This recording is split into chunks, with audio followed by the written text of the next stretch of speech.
For today's project, I'm going to recycle an empty roll that came out of clear sellotape roll.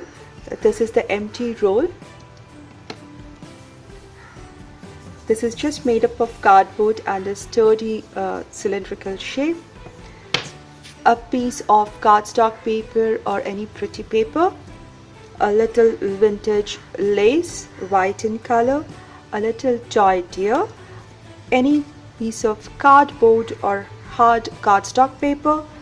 I've taken green yarn cord and a red sparkly golden one.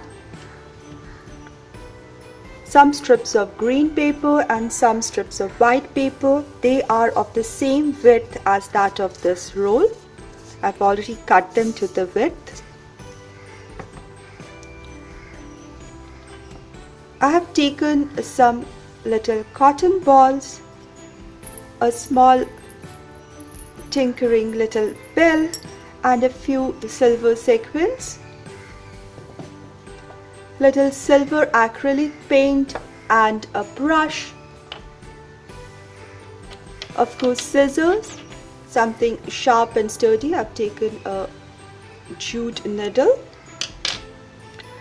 glue and some moss. If one doesn't have moss, one can just cut these dried fir leaves into small pieces and use them.